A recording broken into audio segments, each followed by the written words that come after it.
Well, hello, everybody. It is Lisa from It's Not That Hard to Homeschool podcast, and I am super excited to welcome a guest with us today for the podcast. This is Kristin Marais of the Discovery Institute.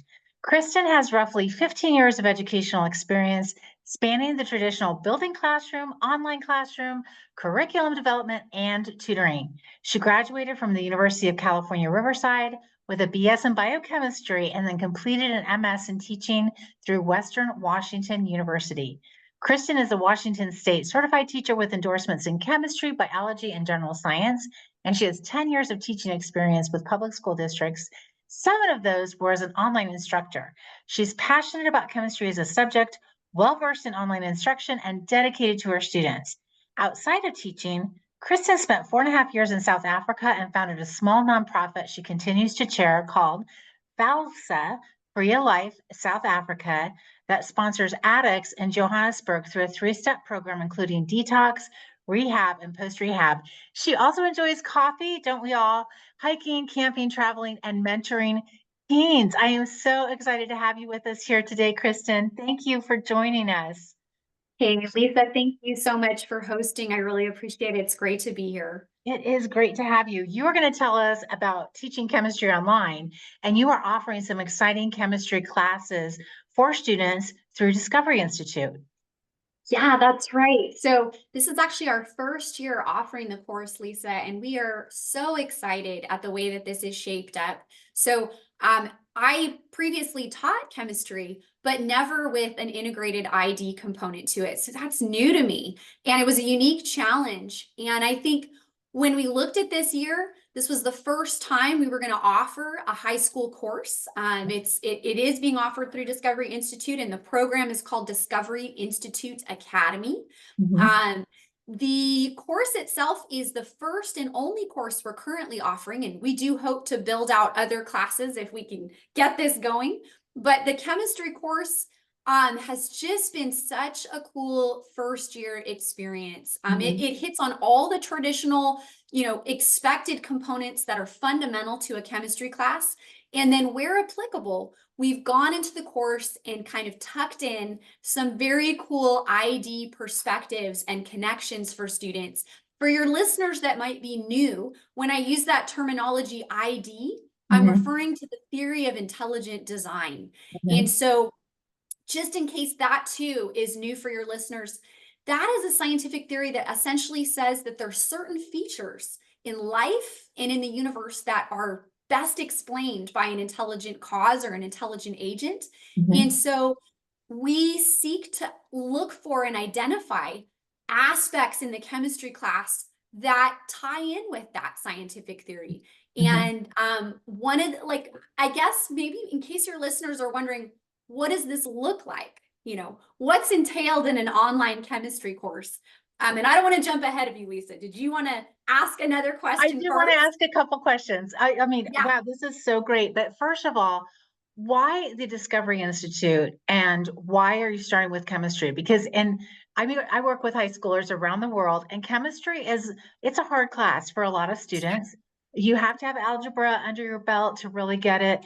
And it's one of those, I think, for some parents and teachers and students, it's a deal breaker class because if you just can't get over the hump of stoichiometry and some other difficult concepts, you're kind of dead in the water. So it seems like almost kind of a rough class to start with. I'm curious how you decided to start with that class.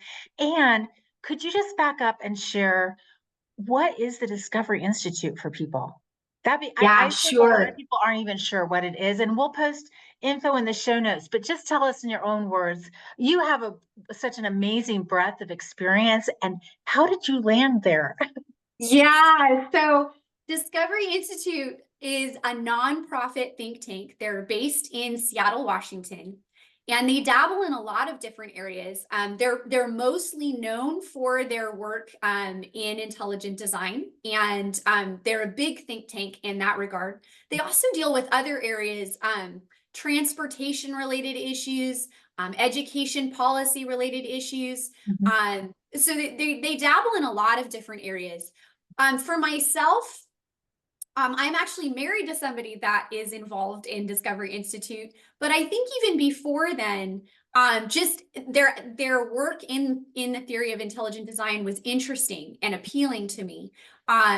As far as why did we choose chemistry, that is a little bit of a funny story. I actually was supposed to initially, I was kind of looking into starting with a biology course, which is what, most people like you're kind of suggesting would start with.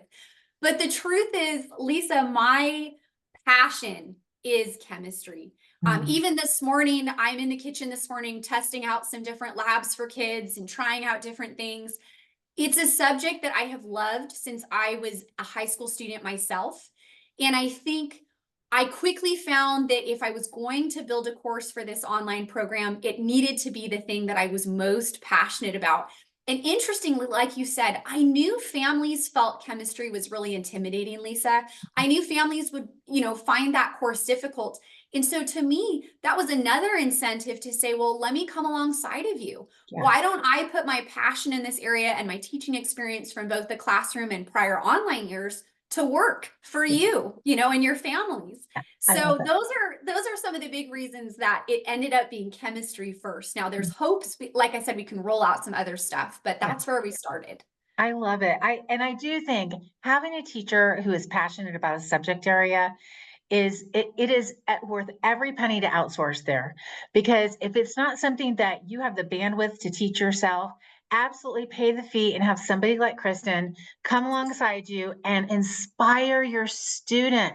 These difficult concepts and classes don't have to be boring for your kid if it was boring for you. You know what I mean? So I love that there's this option for our families. Yes. Yeah. Awesome. No, we're on the same page then. Yeah. Yeah. So tell us about intelligent design. I know it's a term that people are maybe a little bit familiar with, but let us know from your perspective, what does that mean and why is it important to consider, especially in a hard science like chemistry? Yeah, so intelligent design, it's a scientific theory that says that there are features. I know I mentioned this earlier. It's good to reiterate it. There's features in life and in the universe that are best explained by an intelligent agent or an intelligent cause.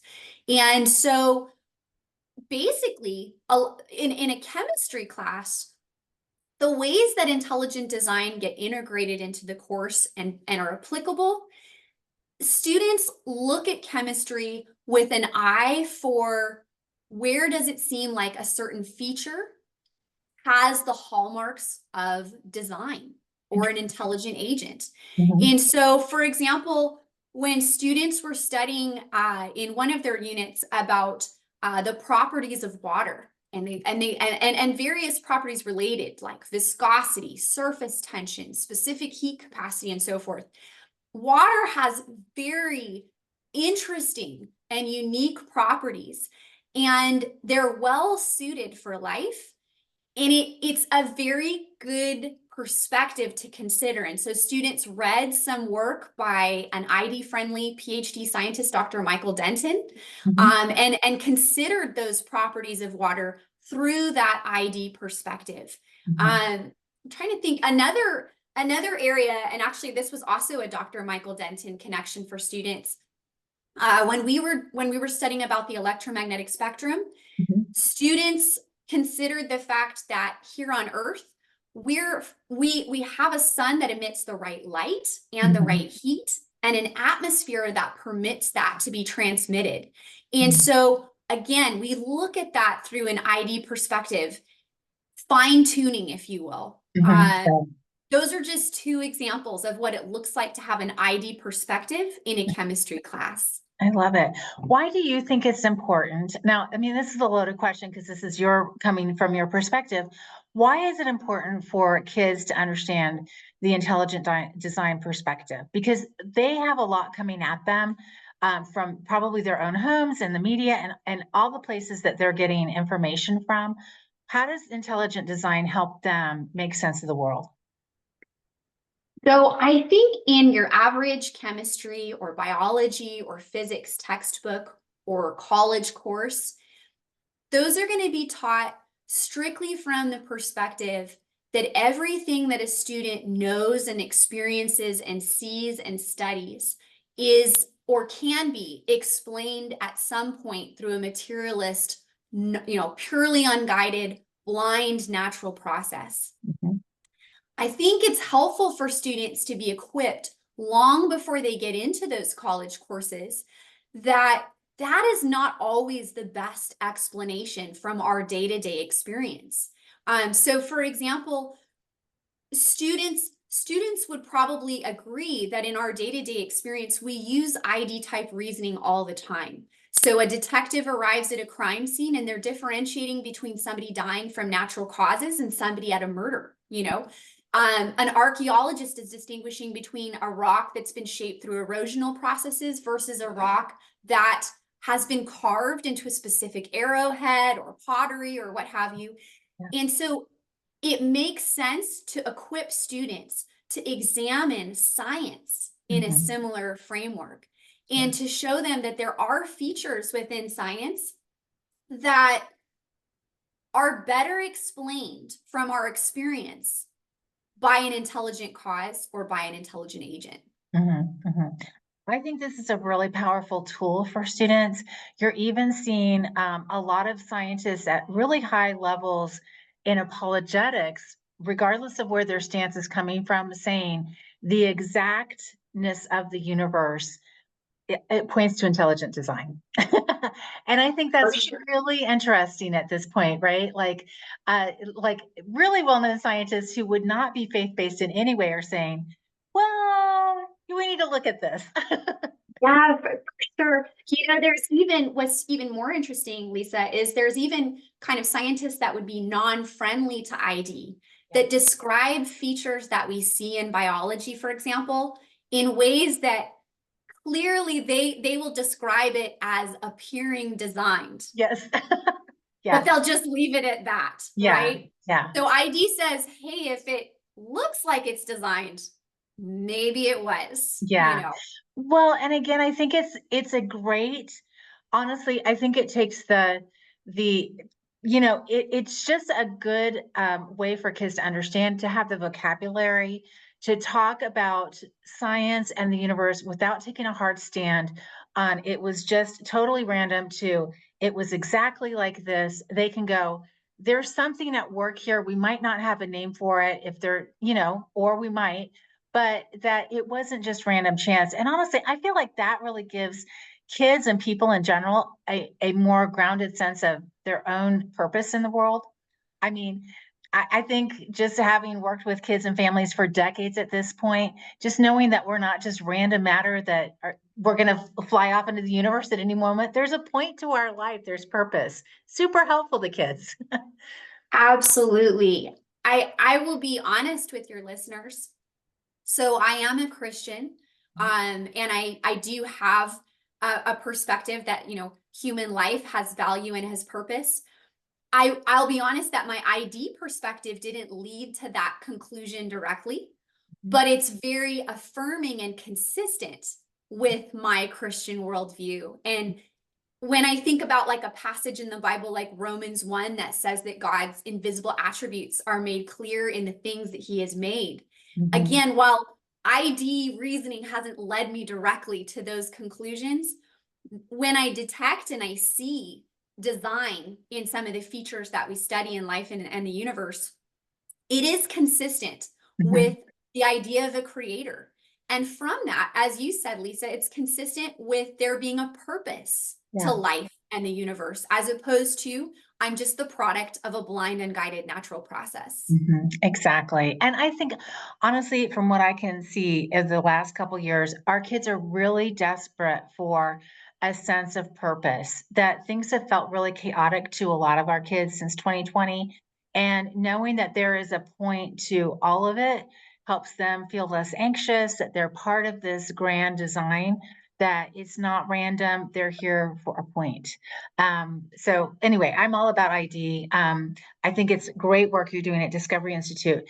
Tell us a little bit about the mechanics of the class. Is it live? How long are the classes? How long do they meet? What kind of homework load is it? All those things. Yes, so excited to share that. So much thought went into what this course would look like. Mhm. And it's funny you mentioned just the struggle students have had post-COVID, Lisa. one of the things that weighed heavy upon me was during COVID, when students were first kind of shifted into the online classroom. For many of them and for many of their teachers, it was a really difficult transition, and it wasn't always met with the most positive experience by both student and instructor. And so I felt a heavy weight on me to ensure that our class didn't tank in that respect, that it didn't have the same reception. I had taught for about 7 years prior to COVID online. And so I was already pretty well versed in online education. And then prior to that, in the classroom as well. And so when I thought about this class, the first thing I realized is I wanted it to be live. I wanted us to have weekly live sessions. So this course meets twice weekly for an hour and a half. And during that time, we are going through content together. So it's a synchronous course where students are working in step with me and with their peers, unit by unit, week by week. It's also a course that I very intentionally wanted students to feel that I was accessible for help. And so I offer homework drop-in sessions for kids to come work real problems in real time. It's a course that's dynamic. So we've very intentionally offered students both the option, both options exist on the table for students to do both of them. Actually, we have wet lab options for students, and we order those kits and they get sent straight to students' homes to conduct the labs with parents, excuse me, and guardian, supervision. Yeah. Sorry, I'm getting over something. Apologies, 1 second. Okay. There's also wet labs, there's also simulations. So we have a company called Labster that students can actually participate in some really high level quality online simulations and do labs that would be difficult for them to have access to those equipment and materials at home. They look at a lot of, so I curate a lot of stuff from the web that I like. Good high quality YouTube videos, good web resources. And then the class also has an assessment piece like any class. And so students are taking quizzes, completing those labs, turning in tests. And throughout that process, I try to, again, be very intentional that there's a lot of two-way conversation about each and every assessment. So problem by problem, students will see my comments typed up. Hey, I want you to add this in, or hey, great job. Let's go back and revise this. Hey, why don't you drop in during homework help? I think we can tweak this a little bit. I think so much knowledge happens in the revision process when students go back and look what they were thinking, and then they tweak that. So that's just a little bit about what the class looks like. It really is dynamic. Nice. And do they get a grade at the end of it? Like, is it transcribable? Colleges will accept it, all those things. Great question. So Discovery Institute is not a credit-bearing institution. I do, at the end of the course, I do provide a grade, if you will, for the course. It's our understanding that the parent is ultimately the final authority, and they can use whatever grade I provided and adjust as they choose. But no, we're not a credit-bearing institution. Okay, but it sounds like it's going to be a full credit class. I mean, you're going to have 120 plus hours of work with 90 times 2, 3 hours of in-person and then labs and things like that. So it sounds like a full credit class for high school. It's going to meet high school requirements for chemistry. I would definitely say so. Again, having taught in the public school arena prior to this, I would definitely say that the course covers all the fundamentals that you would want for a high school chemistry course. And then, like I said, just adds in that really cool ID piece. Yeah, super exciting. What's your favorite thing you're looking forward to most about teaching this class? Ooh, so having just gone through year 1, I think one thing personally that I really get a lot of satisfaction out of and look forward to is breaking that intimidation piece of chemistry apart. I recall being a student myself, and I recall feeling a little bit intimidated in general in the maths and the sciences. And I've shared with my students getting pretty good at pretending that I got it when I didn't. Yeah. And I think a major motivator and something I really look forward to in teaching chemistry is how do I make this science accessible? How Mm, do I make a student feel less threatened by chemistry and less intimidated? And there's so many tricks that one can pass on to your students to equip them for it. mhm. I just really enjoy that aspect of teaching the class. I love it. I love it. I really think the hard sciences, especially homeschoolers and people who are looking at alternative education, we need to not shy away from it, not be afraid of it, dive in, outsource to experts like Kristin, and help your kids really get a hold of these hard sciences because there's so much research and tech and discovery going on right now. Exciting fields if you can get the hard science down. I second that. I really do. And in fact, I really love your word outsource, Lisa. Mhm. If I was a homeschool parent and I was tasked with covering every different high school subject matter, let's keep in mind that most high school teachers, they specialize in Right. which subject area that they want to be proficient in. I Right. think it's asking a huge amount, Yeah. to have to accomplish all of that at home on your own for every subject. I think outsourcing is a brilliant way. And of course, we hope that you choose us, a Yeah. hands raised. We love to teach chemistry, but I absolutely agree with you, Lisa. I think there's really something to the concept of outsourcing in the homeschool arena. Yeah, yeah. And I do think a subject matter expert can really be the game changer for your kids. I remember being super intimidated by chemistry because the first day of class, the teacher said, you have to memorize the periodic table by next week. And if you don't have it down cold, you're going to really do terrible in this class. And that set most of us up for like, okay, wow, if we don't get this 100%, we're just doomed for the rest of the year. And it just felt like such a loss at the beginning, you know what I mean? Where I feel like just having somebody who can come in and go, here's what it is. It's going to be fun. It's going to be exciting. This could be a game-changing class. It can make a huge difference for your kids. Yeah. Yeah.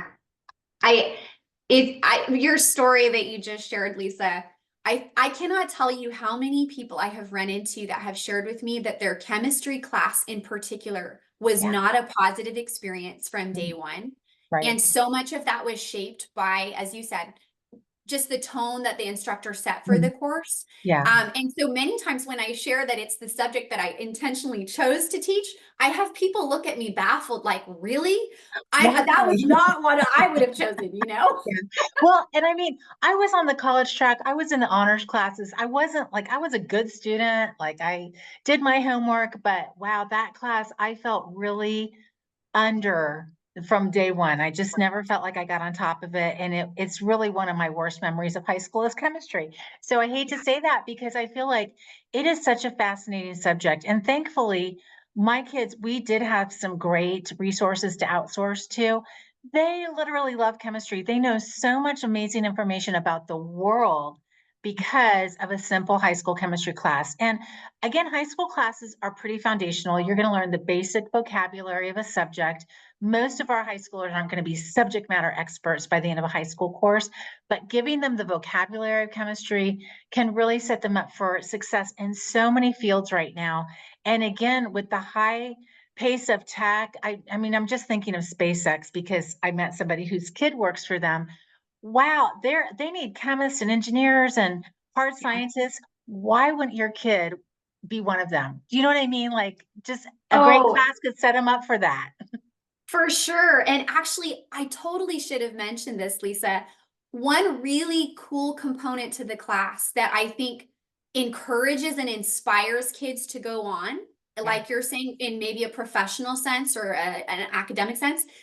The class does include some guest lectures by PhD Fun. scientists that are ID friendly. And Wow. so just yesterday, look at me, I'm so excited about the class. I forget things that we do. Yeah. Just yesterday, we had Dr. Brian Miller, who again, PhD scientist, very ID friendly, come talk with students yesterday about basically some of the same chemistry principles that they've been learning, things Wow. like entropy and enthalpy and Gibbs free energy, which that's freaking everybody out. I'm so sorry. Yeah. But I promise you, we go through Yes. those in the class.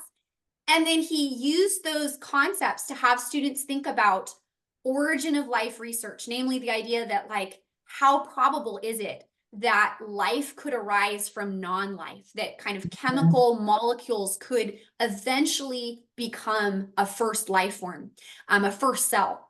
Yeah. And so that is such a unique way to Yeah. inspire students, is that they get to sit in the audience Yeah. of an established PhD scientist and Yeah. hear about them and their understanding of the field that the students are studying in the class. Yeah. So cool. Such Yeah. a unique thing that they could do that yesterday. I love it. That is so exciting. Well, you're really reimagining education by using tech to bring resources to kids they otherwise wouldn't have access to. And I'm super excited to let people know about the Discovery Institute for one and your chemistry class.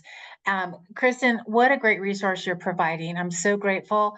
And we'll put links for you guys to find Kristin and the Discovery Institute and the chem class in the show notes. So if you have any questions that you have for Kristin, you can leave them in the comments or reach out to us and we will get them to Kristin. And I know she'd be happy to answer those for you.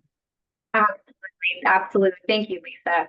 Kristin, thanks for coming. This has been so fun. And like I said, it's been delightful to get to know Discovery Institute a little bit more. We were already familiar with it because I live with a science nerd. So he's all about these places. And Discovery Institute is definitely on his radar because you guys are doing some phenomenal work. So thank you for the effort you're doing to just make the world a better place. Hey, thank you so much. It's been a pleasure to be on the show, Lisa. Thanks for reaching out. Yeah, you guys, thanks for listening. This has been another episode of It's Not That Hard to Homeschool. It really isn't that hard, and we know that you can do it. We will talk to you next time, everybody. Take care.